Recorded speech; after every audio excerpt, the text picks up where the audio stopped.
So, hey everybody, thanks for coming to Referral Boot Camp. You guys are great. We're excited about this class because referrals are and follow-ups just in general are a crucial part to our real estate businesses. So we also have Jeff here. Thanks, Jeff, for being here and providing insight to the referrals and referral processes.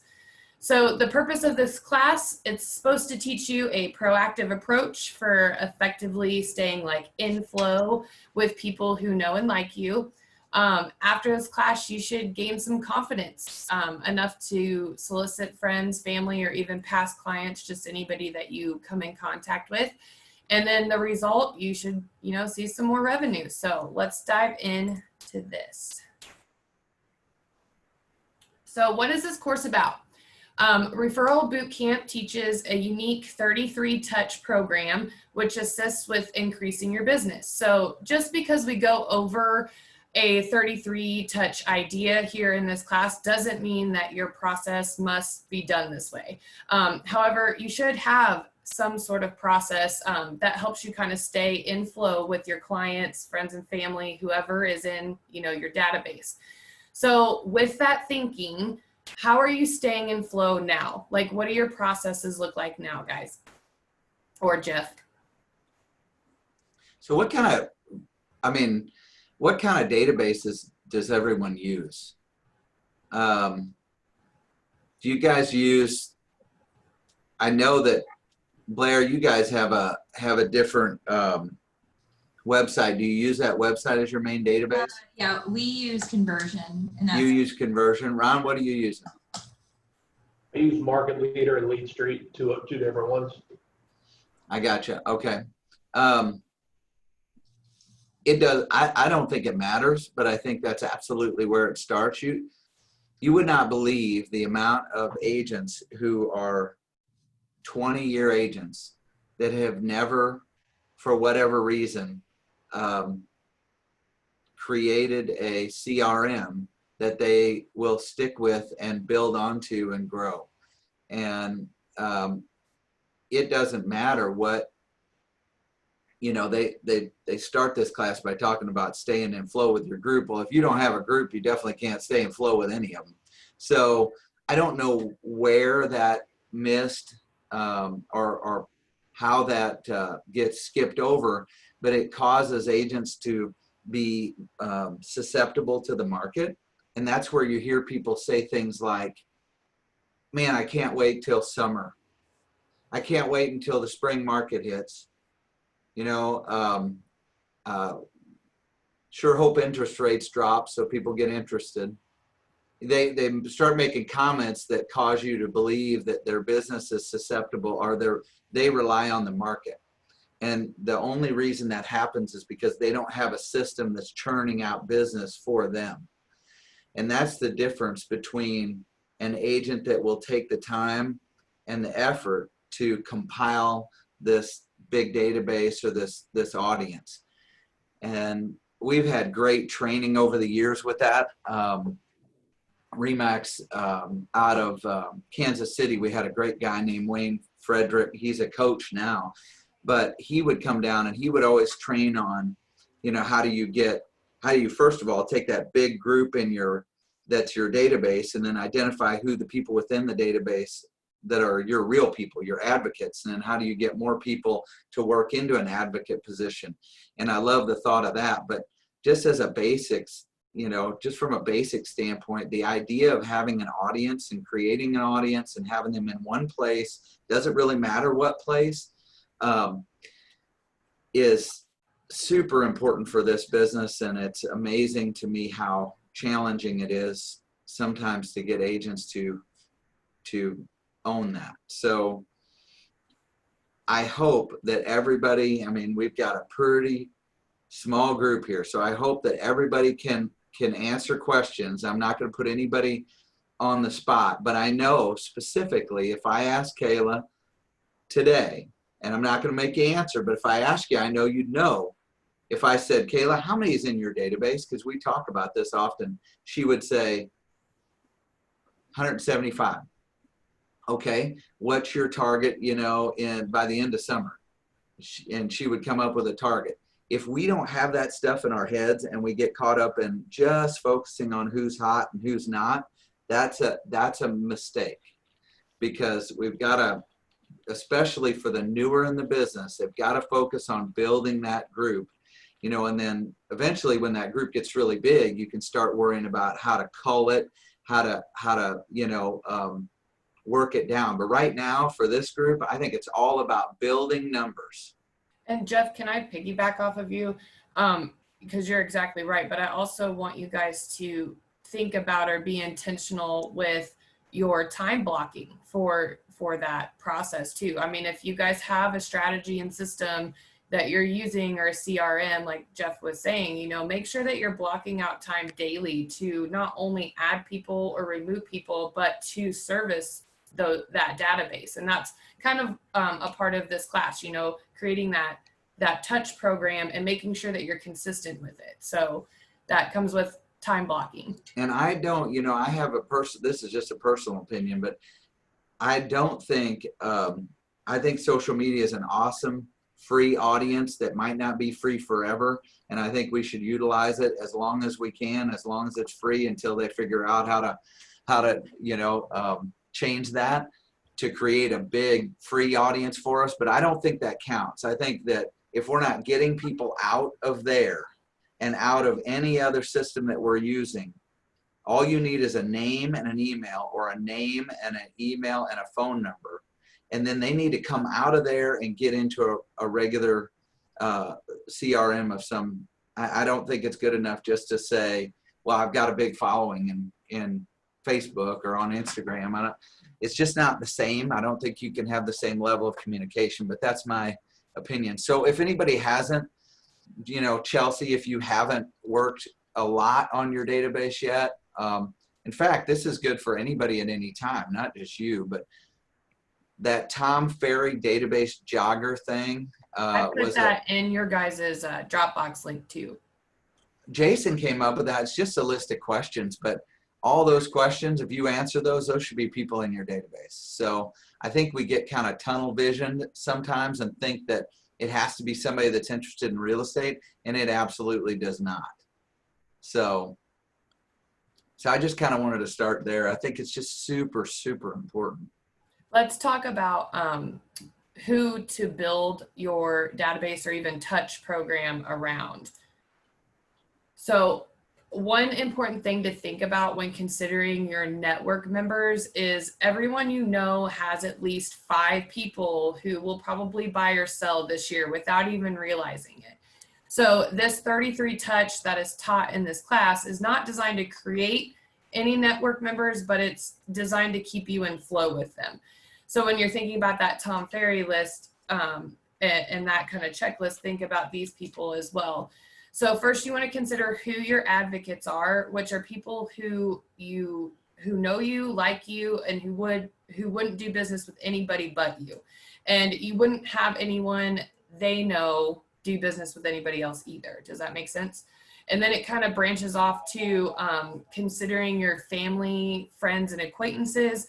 These people obviously want to do business with you as well, but they may also do business with somebody else. And then after you've kind of made those 2 lists for those, then consider past and present working relationships.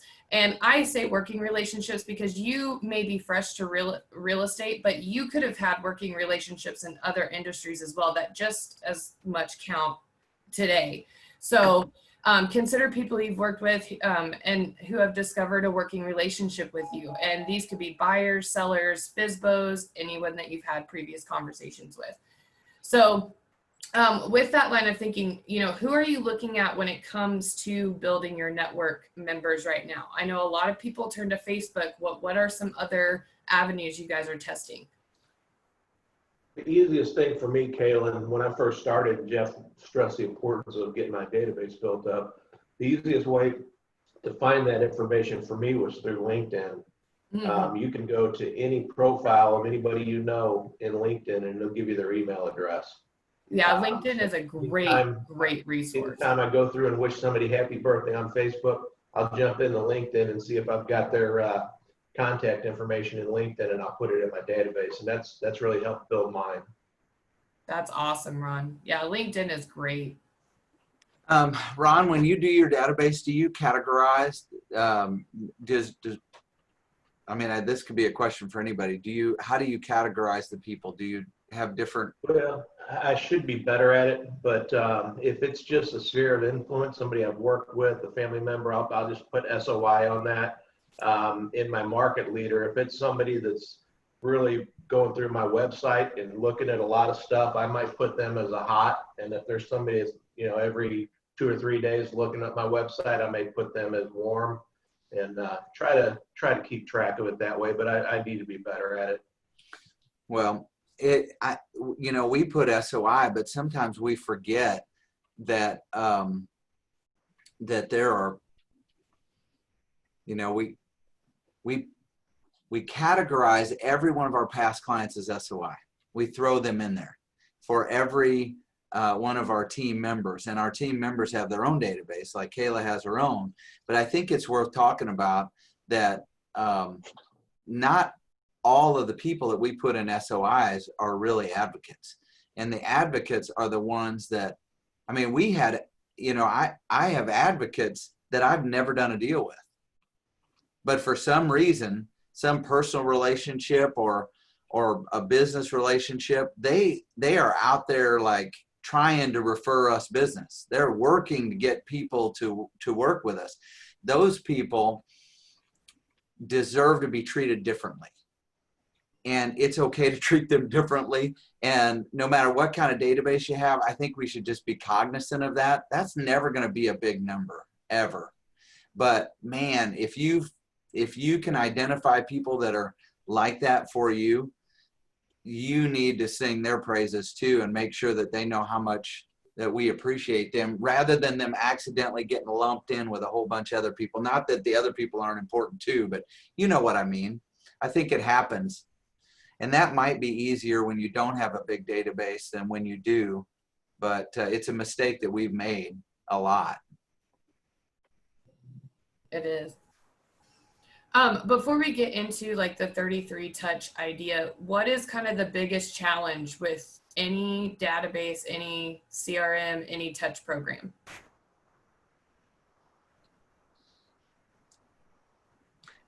Working it. Exactly. Staying consistent. What'd you say, Blair? Following through and staying consistent, I would say. Mm-hmm.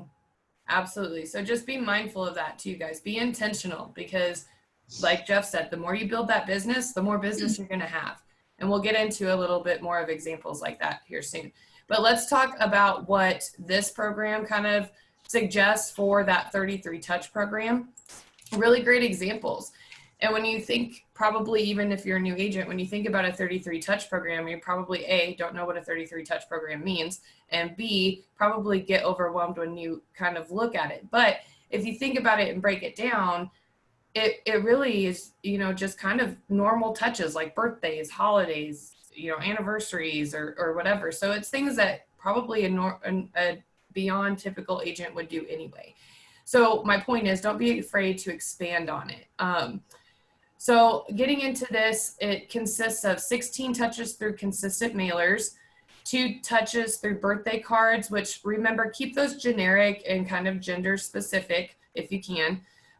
2 touches for Mother's and Father's Day cards, again, generic and gender specific, and if they're parents, like don't send obviously cards if they're not parents.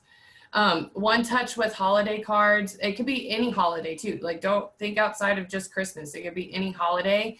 And then 8 touches through thank yous or thinking of yous. Thank yous for referrals or personal contact thinking of you cards if there has been no contact or referrals. And finally 4 touches through calls. So that totals 33 touches. So first, what about the consistent mailers? How often are you guys sending out consistent mailers? Are you having any luck with them?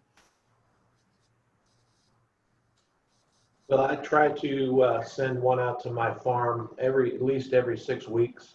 My most recent one was Memorial Day. Then I'll probably do something towards the end of June, referring to summer. My only listing, well, I've had a couple listings, but my main listing has been through the mail or through my farm system. Now that's a So- direct mail, Ron, right? Is that a direct mail to your like a geographic area? It is, yep. I just Okay. focus Dude Ranch Road and that's what I target every time. You got the Ledges there, you got the Bronx, and I just keep sending it to the same people. So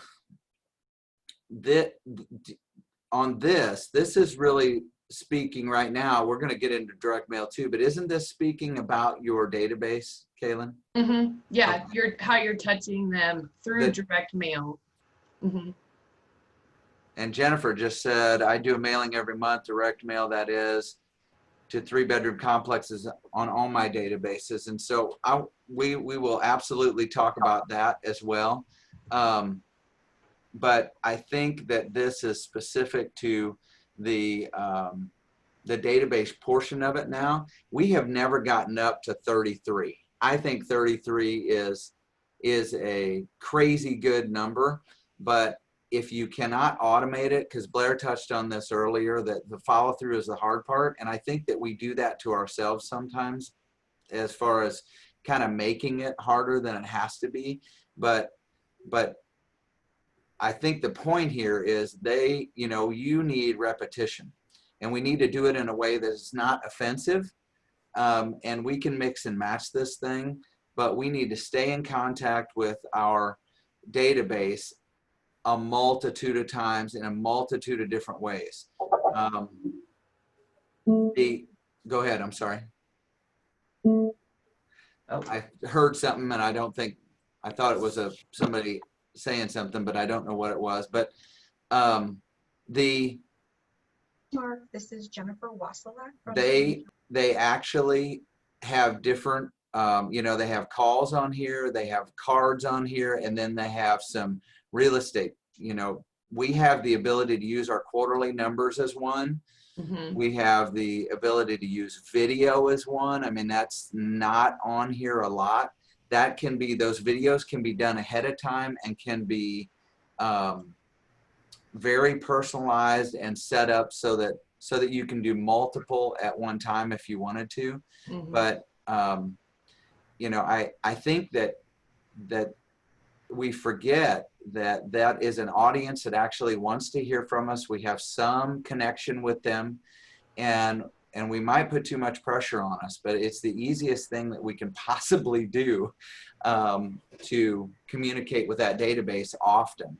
So, well, and Jeff, I'm glad that you said that it doesn't necessarily have to be mail, and I would include email, in kind of those 16 touches too.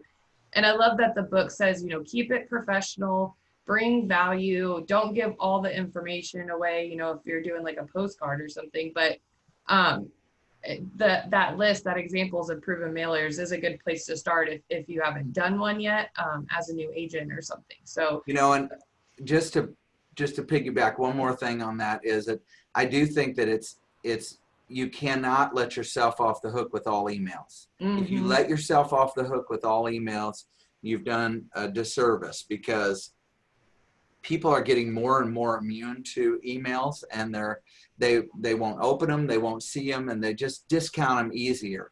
So make sure that calls are part of your yearly plan. Make sure that cards are part of your yearly plan. Less and less people are writing cards, and so handwritten cards are having much more of an impact, and they're going to get much less of it. I love the comparison. Somebody, and Ron, you mentioned direct mail, and so did Jennifer. We're going to talk about that because a coach that we follow often gave the comparison of, how many things do you get in your mailbox per day versus how many things do you get in your email per day? What do you think gets paid attention to most? So, it's good to make sure that we mix a variety up with that. Mm-hmm. Jeff, can we talk about the telephone calls now? Yeah. About how calls are always a good idea in my opinion, because there's always value in a call is kind of my philosophy, even if they don't answer. But that's the key. If you're making the phone call, be sure that you're bringing kind of a reason for the call too. So, how often are you guys calling clients? The material says, 4 times a year, thinking about these touches, it's a touch call. how often are you guys calling? So I use calling a lot, especially texting and calling. I piggyback the text off of my calls. But my clients that are specifically looking right now, if I see something like one of my clients, her daughter just graduated from high school, and it's been a really rough time, obviously, with COVID and everything. So I called her and was touching base. And of course, she's not ready to buy right now because of COVID, but that's how I kind of piggyback things. I learn about them on Facebook, but then I also personalize it and just say, hey, I'm just touching base. Just want to say congratulations to Kayla for graduating and stuff like that. So that's how I like to do it. I don't actually do a lot of direct mailers, but I do a lot of calls to my clients. No, that's awesome, Kayla. I love how you just make it completely not about real estate. You're just here as a value or somebody that cares. Mm-hmm. Sorry, Jeff, go ahead. No, I'll just say something about calls. I think it's something that sometimes agents have a hard time with. It's okay. Not agents, me, have a hard time with. It's okay to look at the list and pick them out. Just pick out the ones you want to call. Just make make a goal of a number. And if you've got a big database, you don't have to go through it alphabetically. You don't have to get through. That's where I mean, treat people, treat it differently and have fun with it and talk to people you like to talk to. Do not put over pressure on yourself to call people that you don't want to. Move it around, move that target around so you actually do something. I wanted to piggyback off that too, Jeff. I remember when, even with my position, like having to make calls, like if you're blocking time and putting it on a calendar, and then you look at your calendar on a Friday afternoon, you're like, oh my gosh, I need to make like 30 calls to hit my goal. That can seem overwhelming, or at least it was for me. So I took like my kind of number or my goal and I broke it down per day. So I was like, oh, I only have to make 3 or 4 phone calls a day. And that was a little bit easier because to me, it wasn't so overwhelming. So that's just an idea as well. And if you're, I think it's a great idea. It's back to personalities. We're all different. There is the personality out there that can say they're going to call 50 a day and they will sit down and call 50 a day. That is pretty awesome. There are also the folks that have a very hard time with it. Kayla brought up a good point. If you're having trouble with it that day, send a bunch of texts. Mm-hmm. I mean, just touch that database, not about real estate. Doesn't always have to be about real estate. It will work its way around to it because somebody will come back to you and ask you how the market is for sure. One more point I want to make to you before we get into setting up that touch program is another value of calls. I think Kayla again nailed it on the head when she was talking about how she's just being somebody making these calls. This class is about referrals. So, referrals are important to our business, and setting that expectation within your business for your touch program, kind of involving those clients, getting creative, that's going to keep you top of mind to them. So when they are asked, they're going to say your name because you just reached out and said something about their daughter's graduation or something like that. That is the purpose of the call in this class. So let's talk about setup. So when setting up your touch program, really think about your schedule, your time, and what you want to do for your follow-ups. There are a million ideas, guys, but it's important to remember to start small, try a couple, and be consistent with those couples over time. Don't try to tackle them all at once just because you want to do it all.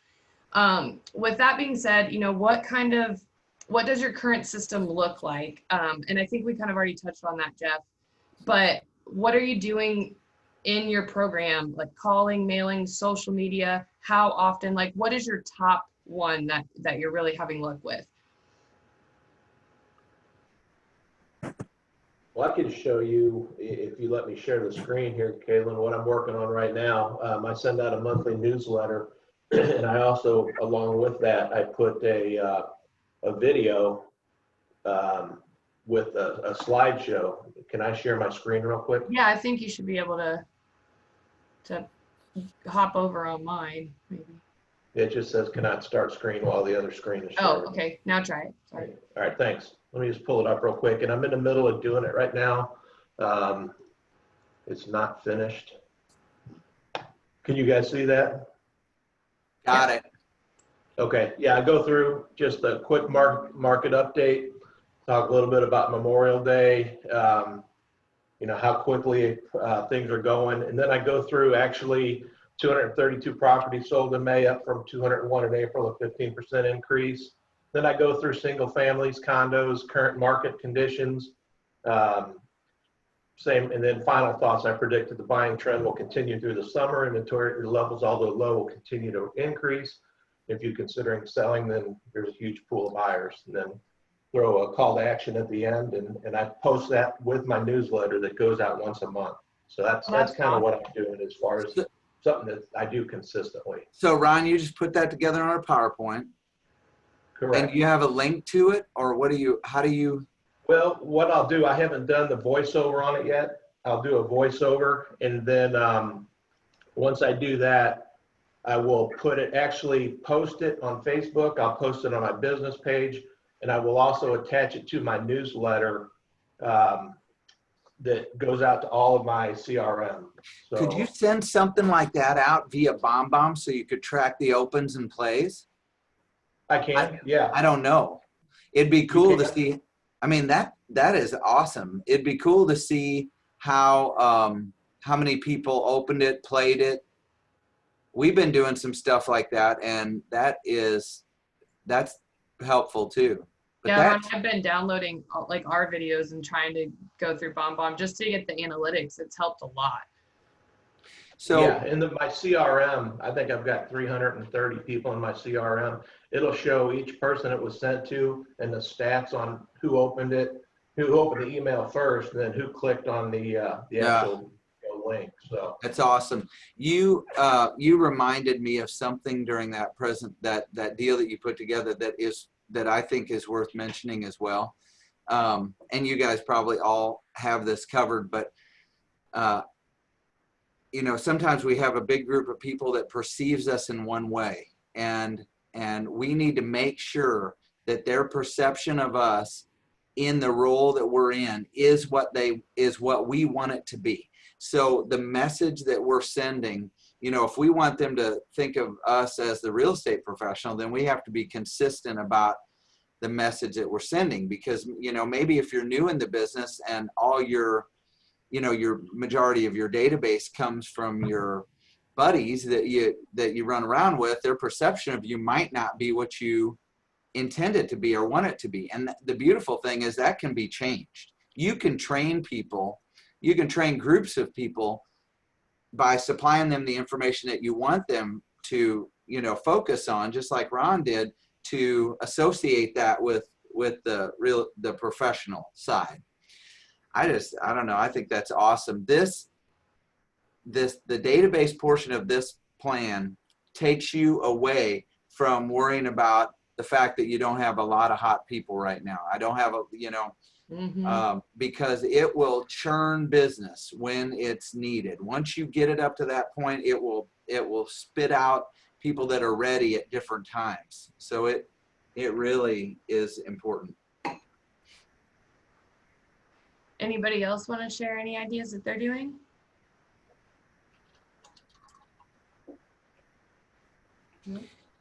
There's nobody on here that has been in the business. Yes, Brenda is.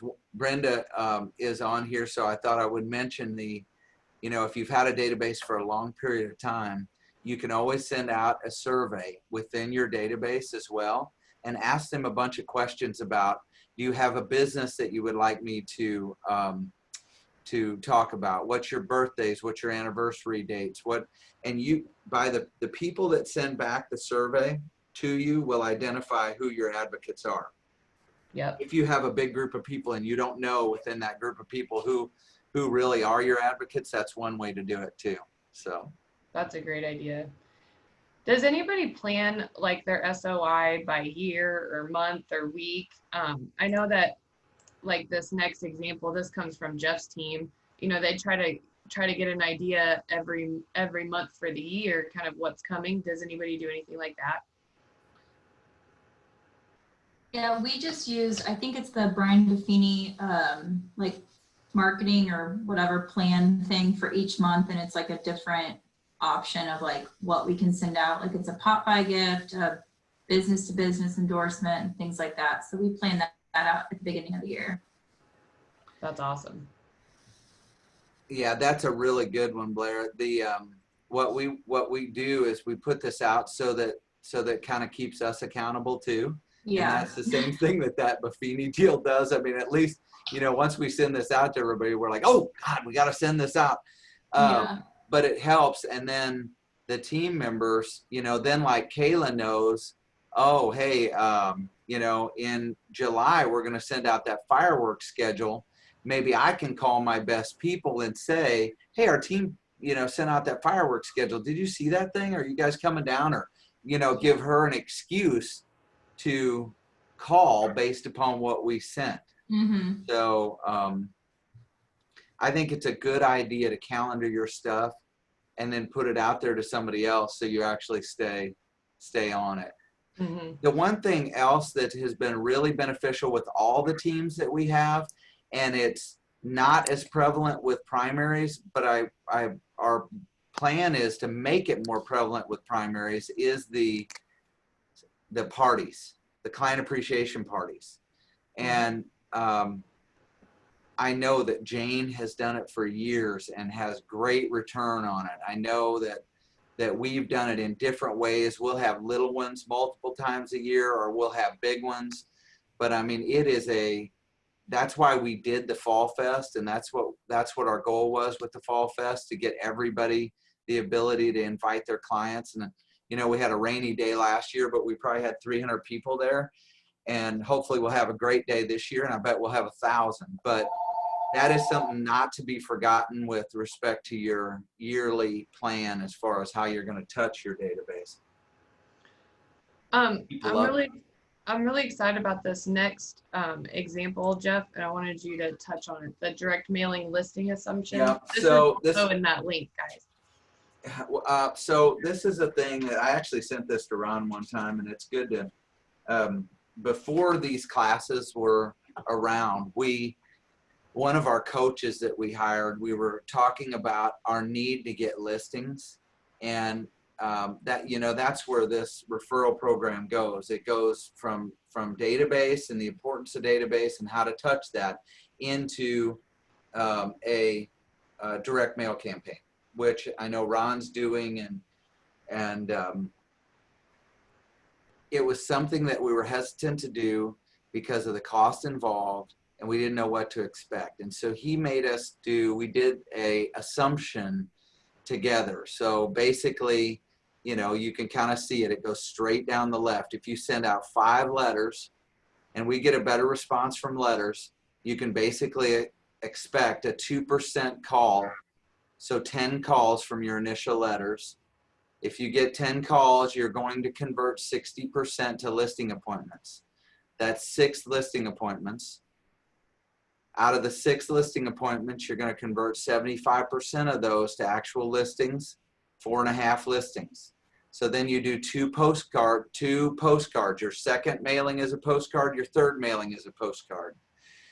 That's 1,000 that you'll send out. You're going to get 1% call from that. That's 5 calls from 2 postcards. So out of your 5 postcard calls, 60% you're going to convert to listing appointments. That's 3 listing appointments. If you convert 75%, that's going to be 2.25 more listings. So at the end of that deal, you should have 6.25 listings. If you sell 40% of those, that's 2.5 sales. At the time, we were working on an average commission rate of $4,000. That's 10 grand. So figure out your time that it cost you to send 500 letters and 1,000 postcards and the cost around that, and see what kind of return you get on it. So there's a bunch of good that comes from this assumption. Number one, it quantifies the program that you're doing. No direct mail program works on 1 letter or 1 postcard. It's a long-term play, and it's way longer than this assumption gives. I tell everybody that I had a conversation this morning. Well, the conversation went like this. Well, I sent out a letter and I didn't get any calls. And I'm like, doesn't matter. It was your first letter. You need to do it for a year or 2 years and then see what you're getting, because you're building your presence in that area. And this quantifies what the real return can be, and this is so reasonable.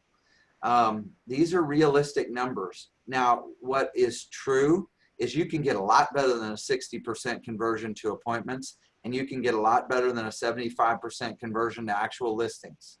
When you get appointments from a direct mail, your conversion can be, 90%, I've seen. The challenge is if you're not paying attention, I'm sorry if I interrupted, but the challenge is if you don't do something like this, you tend to discount your direct mail efforts. So you tend to say, oh, I didn't get as much response. This helps you pay attention and realize that yes, the response isn't going to be tremendous numbers, but it's going to represent big value down the road. Mm-hmm. So I loved it. I thought it was great for us, and it kind of sets up this. Mm-hmm. Yeah, the material gives really great follow-up examples for sellers and buyers. So these follow-up postcards are an 8 and 8 program, which is a short-term follow-up program that works within that 33 touch program. But the important thing to remember about these examples is that you can buy the #1 position in a person's mind in an 8-week time frame.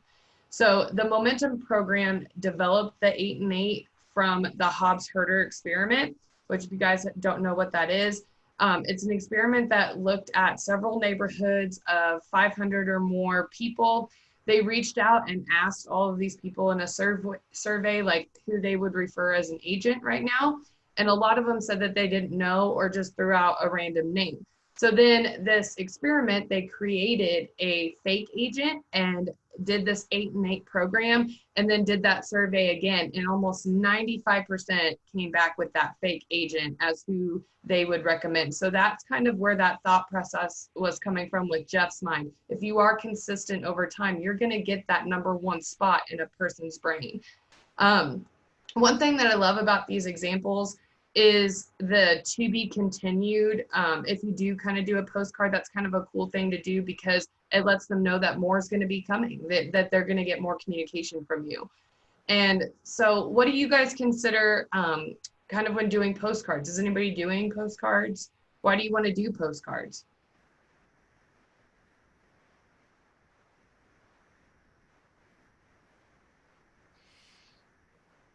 I'll say this, the right now, the listings are the key. Mm-hmm. And everybody is focusing on or the good agents that realize what's going on have changed their focus to listings. And so it's more important now than ever to be consistent. And postcards are really easy to plug into a system. You can have a direct mail area laid out, design your postcard, and without touching it, it's gone. People love listing information. So even a just listed, just sold is very valuable and can get you an opportunity at an appointment. And I think that the consistency is going to become something that pays off big time, because I think that there'll be a lot of flash in the pans right now because it is kind of tough. So I think postcards are easy to plug in. I don't think they're the fix-all though. He does in this program 8 and 8. He does 1 a week for 8 weeks, right? Yes. So that is, that's seriously, and that's a big time level of activity over an 8-week period of time, I think. But you can plug a postcard in and kind of fill in your deal. I do think letters are very valuable too. Mm-hmm. Also, maybe consider putting in your other outlets of communication, like follow me on Facebook or Twitter, things like that, because that's going to get a bigger following for you. And then with, like Jeff said, considering listings and inventory being important right now, what are some good things for sellers that you might consider putting on an email, a postcard, any of this referral material?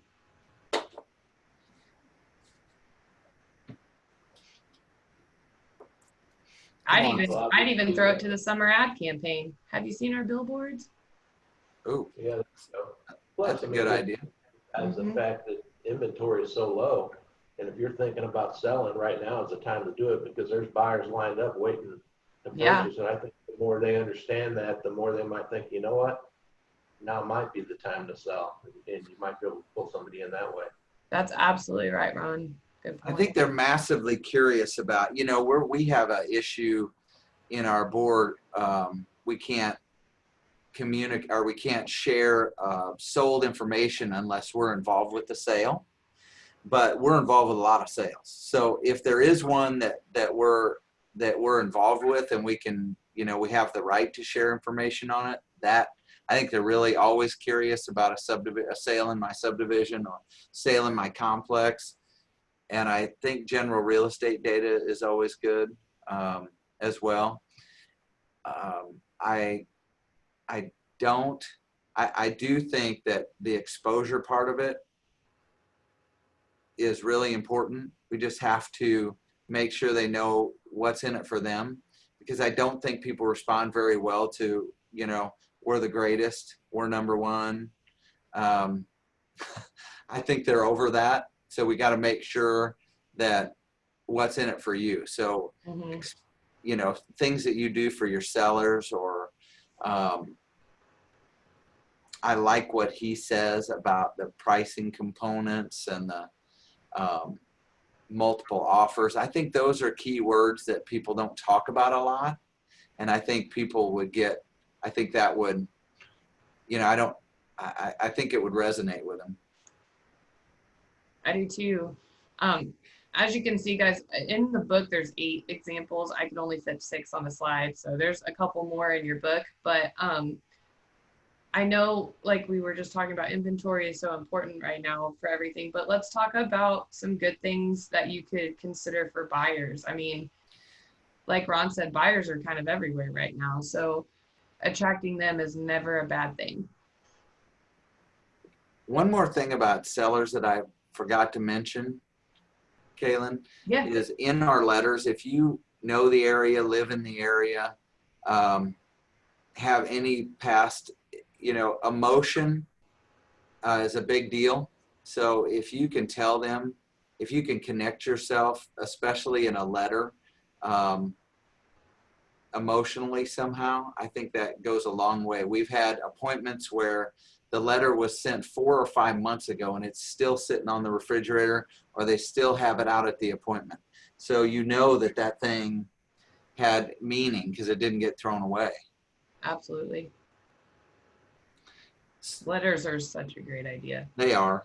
And it's like such a fading time thing. Like you were saying, thank you cards too. I don't feel like a lot of people write those anymore. So when you get one, at least for me, I'm like, oh, I got a thank you card or a letter, and it's all personalized. Does anybody have a program like this though for buyers in place? Mm-hmm. And if so, how do you do it?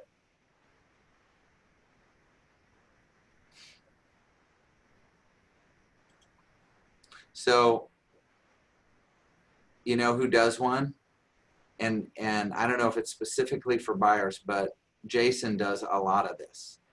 And what he does it through BombBomb.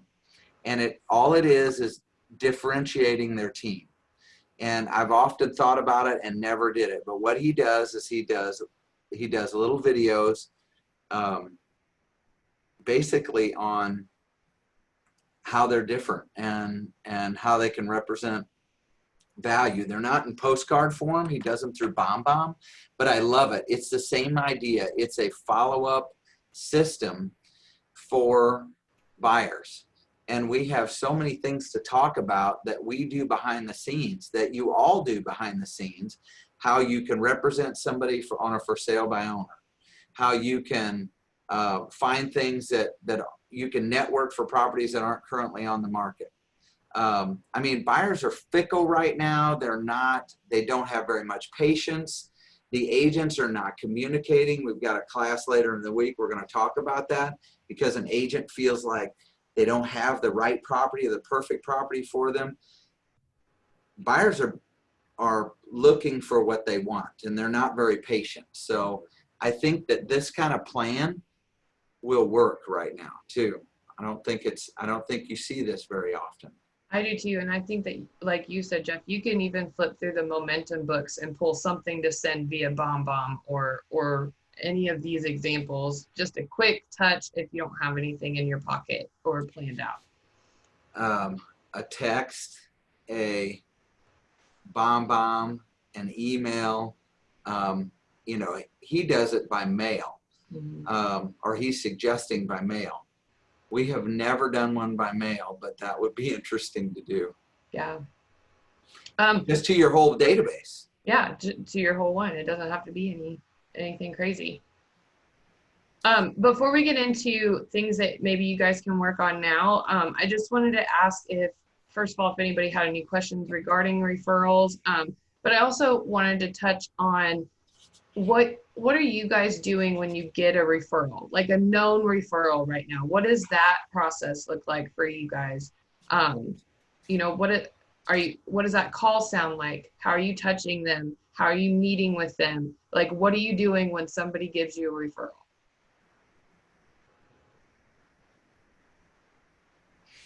What I do, Kaylin, is typically if I don't have their phone number and I just have their email address, I will send them a short email with a video attachment introducing myself so that they can put a name with a face. And a lot of times that'll break down barriers, and then they'll reach out to me when they feel comfortable with me. But I probably do 4 or 5 videos a day that I attach to a welcome email to anybody that comes onto my website. And typically they don't leave your phone number. It's mostly just an email. So hopefully that just open, and I haven't had a ton of success, but I've already started it. Hopefully that opens the communication lines and they feel more comfortable with who they're dealing with when you can put a name with a face. I'm sure they do. That's great, Ron. When one of the things we try to always do, or we want to try to always do, is when a referral comes in, if you can find out where that referral came from. I mean, referrals come from any different direction. Sometimes when we say referral, people think agent referrals.